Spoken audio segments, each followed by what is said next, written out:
ക്രിസ്തുവുമായിട്ട് ഒരു സ്നേഹബന്ധം പുലർത്തുക. യോഹന്നാന്റെ സുവിശേഷത്തില് 14-ാം അധ്യായത്തില് 21-ാമത്തെ വാക്യം വായിച്ചാൽ കാണാം, യേശു പറയുന്നുണ്ട്, നിങ്ങൾ എന്നെ സ്നേഹിക്കുന്നുണ്ടെങ്കിൽ നിങ്ങൾ എന്റെ വചനം പാലിക്കും. നിങ്ങൾ എന്നെ സ്നേഹിക്കുന്നുണ്ടെങ്കിൽ നിങ്ങൾ എന്റെ വചനം പാലിക്കും.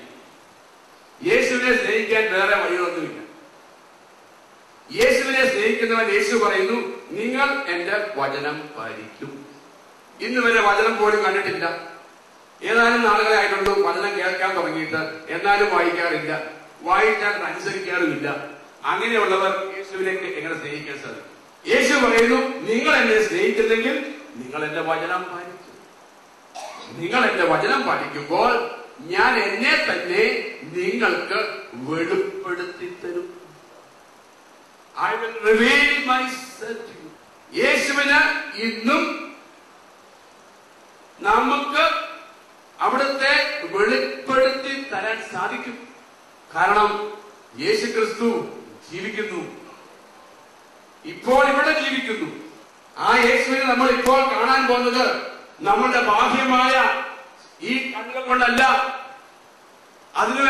അതുകൊണ്ടാണ് ദൈവം നമ്മളെ ദൈവത്തിന്റെ ഛായയിലും സാദൃശ്യത്തിലും സൃഷ്ടിച്ചത്. ദൈവത്തിന്റെ ഛായയിൽ സാദൃശ്യത്തിലും സൃഷ്ടിച്ചു എന്ന് പറയുമ്പോൾ ദൈവത്തിന്റെ ഛായ എന്താണ്?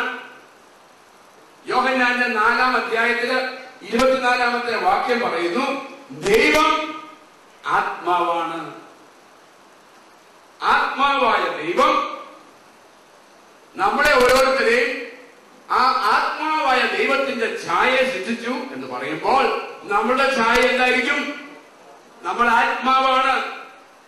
നമ്മുടെ ഉള്ളിലുള്ള ആത്മാവാണ് യഥാർത്ഥ മനുഷ്യൻ.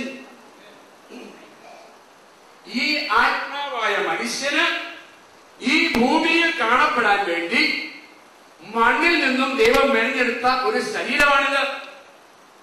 അവിടുത്തെ വചനം പറയുന്നു, മനുഷ്യ നീ മണ്ണാകുന്നു, മണ്ണിലേക്ക് നീ മടങ്ങിപ്പോകും. ഈ ശരീരം എന്തെങ്കിലും ഒരു ദിവസം മരിക്കും, അത് മണ്ണിലേക്ക് പോകും. എന്നാൽ യഥാർത്ഥ മനുഷ്യൻ മരിക്കുന്നില്ല, അവൻ ആത്മാവാണ്. ഈ ശരീരം മരണത്തിലൂടെ വേർപെട്ട് കഴിയുമ്പോൾ യഥാർത്ഥ മനുഷ്യനായ ആത്മാവ് ഈ ശരീരത്തിൽ പുറത്തോട്ടിറങ്ങും. ഇറങ്ങിക്കഴിയുമ്പോൾ ഒരു ചോദ്യമുണ്ട്, മനുഷ്യ നീ എങ്ങോട്ട് പോകുന്നു? ഇനി എങ്ങോട്ട് പോകുന്നു? ഇനിയിപ്പോ ഇവിടെ ആയിരിക്കാൻ സാധിക്കത്തില്ലല്ലോ. എങ്ങോട്ട് പോകുന്നു? മരിച്ചു കഴിഞ്ഞിട്ട് തീരുമാനമെടുക്കാൻ പറ്റത്തില്ല. നിങ്ങൾ എങ്ങോട്ട് പോകുന്നുവെന്ന് തീരുമാനിക്കാനുള്ള ദിവസം ഇന്നാണ്.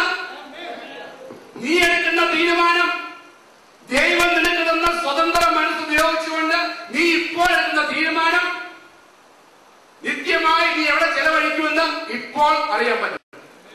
നന്മതിന്മകളുടെ വിഷം വേണോ, ജീവന്റെ വിഷം വേണോ, ഇപ്പോൾ തീരുമാനിക്കാം. അതിന് ദൈവത്തെ പഠിച്ചിട്ട് കാര്യമില്ല.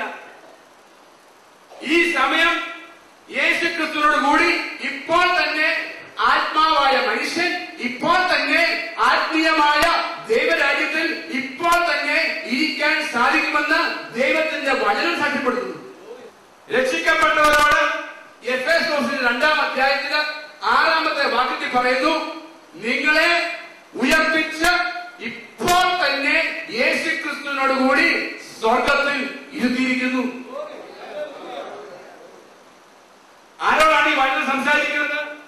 എഫേസോസിലുള്ള ശരീരത്തിൽ ജീവിച്ചുകൊണ്ടിരിക്കുന്ന എഫേസോസിലുള്ള സഭയോട് സംസാരിച്ചതാണ്. നിങ്ങളെ ഉയർപ്പിച്ചിട്ട് ഇപ്പോൾ തന്നെ യേശു ക്രിസ്തുവിനോട് കൂടി സ്വർഗത്തിൽ ഇരുത്തിയിരിക്കുന്നു. അപ്പോൾ ഈ ഭൂമിയിൽ ശാരീരികമായിട്ട് നമ്മൾ നടക്കുമ്പോൾ യഥാർത്ഥമായ ഞാനും നിങ്ങളും ആത്മാവായ ഞാനും നിങ്ങളും ശാരീരികമായി ഇതിനെ നടന്നു നീങ്ങുമ്പോഴും ഞാൻ സ്വർഗത്തിലായിരിക്കണം. യേശു ക്രിസ്തുവിനോടുകൂടി ആയിരിക്കുന്നവൻ സ്വർഗത്തിൽ ആയിരിക്കുന്നു. പിന്നെ ആ പിതാവുമായിട്ട് വ്യക്തിപരമായിട്ട് ഞാൻ കണ്ടുമുട്ടുന്നത് ഈ ശരീരം മണ്ണായി തീരുമ്പോൾ